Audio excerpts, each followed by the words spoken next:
Thank you so much for joining me today. I am not Rubio-Licht. I'm a senior reporter at the Deep View. And Emil, I'll kick it to you to introduce yourself. Great to be here. My name is Emil Eifrem, founder and CEO of a company called Neo4j, which suddenly is on my chest. And what we do is we have a platform that transforms data into knowledge. And on top of that knowledge, you can layer your agents or your AI applications. And that helps improve accuracy, increase reliability, and explainability. And at the heart of that platform is a database that we spent 418 trillion years building, called Neo4j, which is a graph database that helps you express your data in graph form called knowledge graphs. So in a nutshell, that's what we do. And Jay? Awesome. Yeah, my name is Chen. I'm interim CEO of Contextual AI.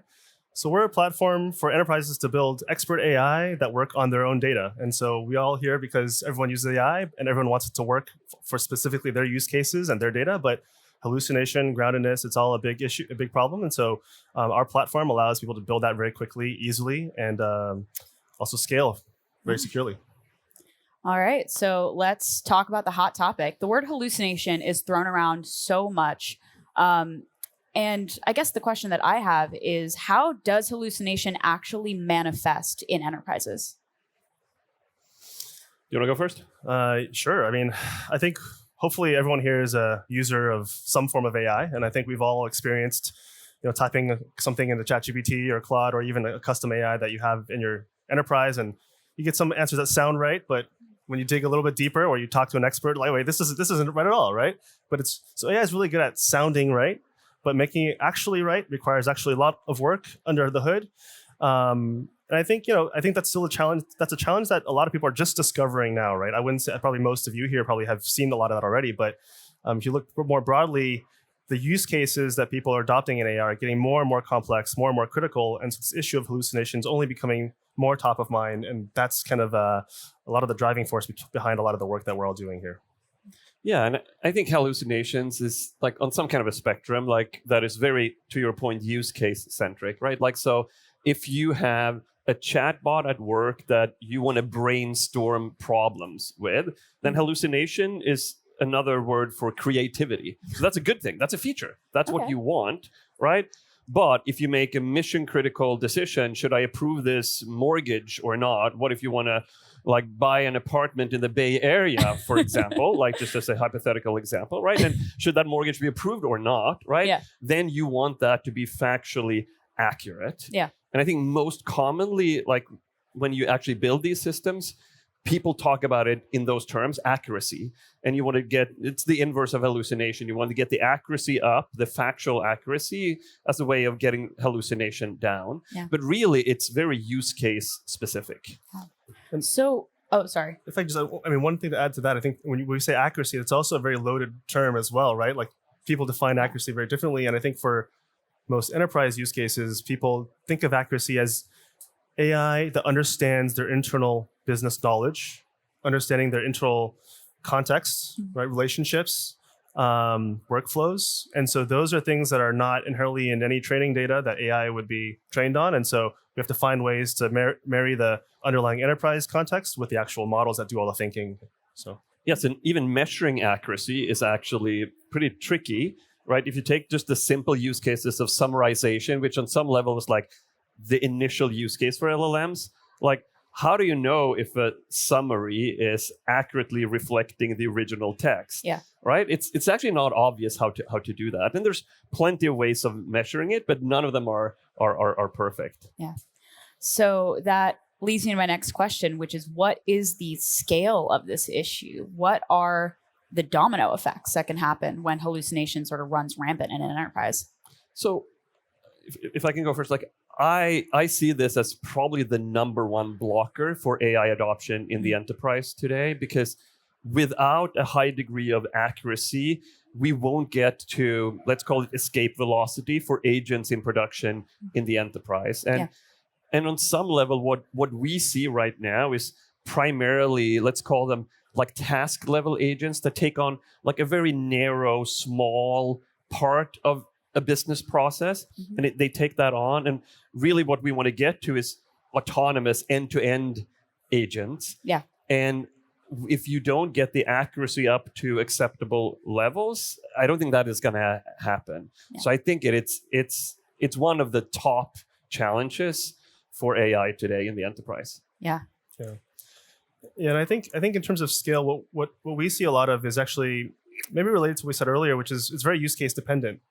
So there are many use cases where having a few hallucinations here and there, mostly for internal knowledge management, internal search, that kind of stuff, you have a little bit of hallucination.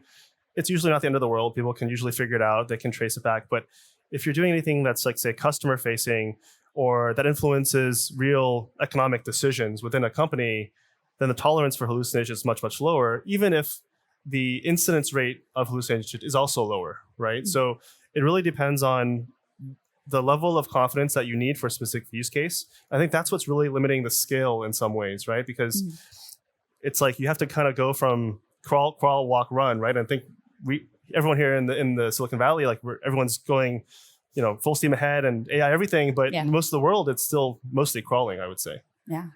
So, I mean, to ask this frankly, how do you keep AI from screwing up? Can explainability help? Like, what are the solutions? Yeah, so I have lots of thoughts around explainability. I think explainability it's a key driver why people use Neo4j. And at the highest level, if I think of like a massively simplified view of an end-to-end AI system, you have kind of the model piece or the intelligence piece, right? Yeah. Which we don't do. Actually, I think you guys built some models. Yeah, exactly. Right? Like we don't do that, right?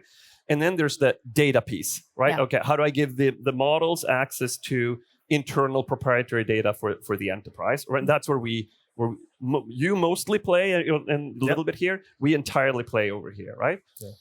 On the model side, Anthropic in particular has done a lot of research around mechanistic interpretability, which is very cool. It actually illuminates the little black box, right? That is the AI model. You can see these neurons firing. And given this input, you get an explanation of why you're getting what. Given X input, you get Y output, and you get an explanation as to why. So that leaves, okay, what's the input that you're going to give the AI model, right? And here's where RAG come in. And obviously your company was deeply involved in even defining the term retrieval augmented generation, right? And what we do in there with graph RAG is we give an explanation to, let's say you chose these top 10 documents to answer a particular question. So that's the input into the model. That gives you the explainability of why we chose these top 10. Yeah. Which is something that other technologies like vector databases don't do. They just say these are similar, but not why they're similar. Yeah. And I think that is an absolutely essential piece, understanding the why. Otherwise, you can't have a human being accountable for that decision. Yeah. And I think that is going to be an absolute requirement to get AI in production in the enterprise, is that we're still going to need to have human beings ultimately accountable for each decision, at least for the foreseeable future. Who knows, 5-10 years from now? And I don't think just psychologically, no one is going to want to be responsible or accountable for a decision if they cannot explain why the AI system did it, right? Yeah. So that's, I think, the value of explainability, which I think is just off the charts. Yeah. I mean, I think that's spot on. I think I would think of explainability actually to just tack on to what you said in kind of three parts. I think there's attribution. So where is the data, the underlying source data coming from that's generating the outputs? There's the actual trajectory. There's the logical, the thinking trace of how the AI came up with the output that it did.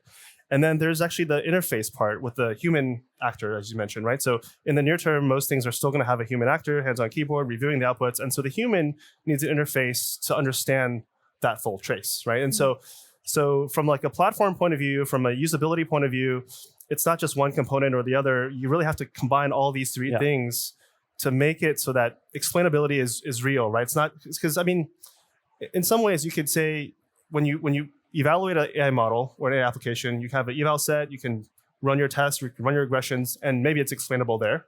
But when you put it in production, when you have UAT, when you have actual end users, there has to be an ongoing mechanism for people to build confidence and retain confidence as they use it more and more. So I think it's kind of all of the above, actually. Yeah, I completely agree. And I think one of the reasons this has not been as discussed in the last few years, I think, is we're not yet at the moment, exactly to your point, where most people put end-to-end agents in production. Yeah. At Right. least in enterprise. In the enterprise, outside of kind of the Silicon Valley echo chamber, right? Yeah. The startups and like in the enterprise outside of here, that's not really happening. But before that can happen, we need to make sure that we have some kind of accountability for those decisions. And the explainability, I think, is going to be this rising, more important thing over the next few years. Yeah. What role does data play in all of this? I know that, to my understanding, data is obviously the core of AI, and the more data enterprises can give to AI systems, the more accurate and the more contextual the results. Thank you. So what role does data play in making, limiting hallucinations? You want to start? Yeah, sure. We could. I think maybe in the last year or so, there's been a lot of talk about how do I prepare my data for AI? How do I clean it up? How do I make it useful? How do I prepare it? I think certainly there's a lot of work that goes into it, and there's a lot of return on that, certainly. But I think it actually is a almost insurmountable task to truly make your data clean enough and ready enough to say this is good enough data for AI. So one thing we like to say is you don't want to make your data good enough for your AI. You want to make your AI good enough for your data, right? Mm-hmm. You actually want to take all the garbage you have in your organization, and everyone knows enterprises have all kinds of data problems, but there's no such thing as a perfect data environment at any company. Mm-hmm. And so you can't expect perfection. So let's put in all the garbage and let's build the systems around it such that your AI applications can turn that garbage into intelligence, into useful output. I think that's really the goal, right? Mm-hmm. I don't think we want to go back to a time where you want to spend most of your time doing data wrangling, data engineering. That's still going to be a critical role, of course, but I think we're at a point where AI hopefully can reduce a lot of that burden and shift a lot of the time spent onto the value creation part as opposed to the data cleanup part. I completely agree. And I think this is an area where I think there's, on some level, every AI problem is a data problem. I think is actually true. Mm-hmm. I'm sure it's not every single bit like it's directionally correct, right? And I think everyone keeps saying that. And I see a lot of CIOs, maybe a year or so ago, that were kind of deadlocked by this because they knew exactly, to your point, that our data landscape is a mess, right? So before I can become AI ready, I need to make my data AI ready, right? Good luck. Exactly, right? And there used to be this kind of expression in data science that like data science is 90% is data prep. Mm-hmm. And another 90% is complaining about data prep. And that's the job of the data scientist, right? And so then people got caught up in all these major projects to get their data ready. And I think that's the wrong path. Yeah. Instead, I think kind of the key is finding a real business problem that AI solves. Mm-hmm. And it has to be kind of somewhere in the middle on some spectrum, not mission critical, because you're not ready for it yet. Not too trivial, because then the enterprise doesn't really care. Find this Goldilocks zone of like a just valuable enough. It's valuable, but not mission critical, right? Do a little bit of data work to prep up, mm-hmm. but not too much, right? And then let the business problem drag the AI in and the AI drag the data in, right? And I think and then get a few of those wins under your belt. And then you kind of upgrade into more and more mission-critical business problems to solve with AI. Yeah. So I think that's kind of the interplay between kind of the problem and AI and kind of the data landscape at the big enterprises in our view. Yeah, and I think the tools are also getting better and better, right? Yep. So you can now go in. At least I'll speak for Contextual. Like you can dump in a bunch of random documents that have repeated data, like different date stamps, timestamps, like conflicting data. And if you build the right systems around it, your retrieval pipeline, your re-ranking, your actual intelligent kind of eval loops within the AI, I think you can actually get very good results with actually pretty minimal work, and that's only going to get better over time. And so I think the problem will get easier. I agree with that. Yeah. So we're talking a lot about what enterprises should do. However, enterprises at this point are still run by humans, and humans are not perfect. So what do you think enterprises are broadly taking enough care to limit hallucinations, to get their models and their data ready for each other? It's hard to have a kind of a blanket statement about this is 5,000 and companies and across the board. Yeah. I do think that having spent my entire professional life in data, there's always this talk about I got to get my data house in order and stuff like that, right?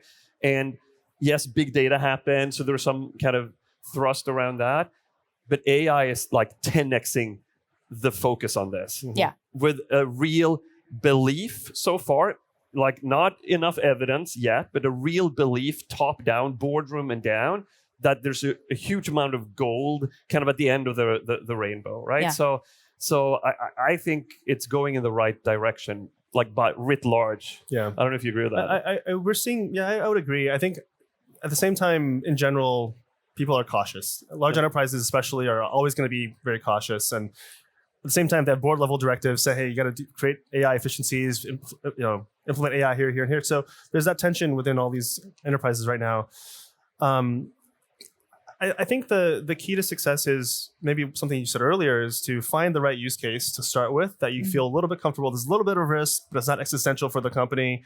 And you have to really be ambitious in this moment, right? Otherwise, you're going to fall behind pretty quickly. Yeah. And it's like a step function kind of thing, right? Like, so one of our biggest customers is like a massive mortgage lender kind of company. And they started out by using a knowledge graph to help them automate the drafting of sales, not even email, sales text messages, right? For their junior bankers, which they call agents, which is really confusing, right? But like mortgage salespeople, right? Yeah. And it started out by just drafting them for them. And that got a 20% uplift in conversion just by using best practices for these junior bankers, which is phenomenal. That gave them enough confidence that now, just last month, they started doing it autonomously.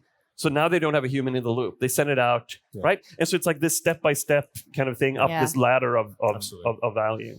Yeah, we're seeing very similar patterns with our customers as well. Like we have customers who start with an internal use case for maybe technical knowledge management, right? They have deep technical engineering type questions that need an expert AI to help answer and support their R&D team. Internal use case, create a lot of efficiencies, save tens of thousands of hours with their, thousands of people engineering team. And then over a year or so, they said, hey, why don't we open this up to our end customers? They can answer their own questions. Exactly. Yeah. And so I think, to your point, it's really the stepping up. Like, let's get comfortable with something that's important, but not mission critical. And then work your way up that ladder. Crank it up from there. Exactly. Yeah, absolutely. I think that's about all the time that we have. So thank you guys so much for joining me today. I really appreciate it. It's great to chat. It's a pleasure. Thanks for paying attention. Thank you guys.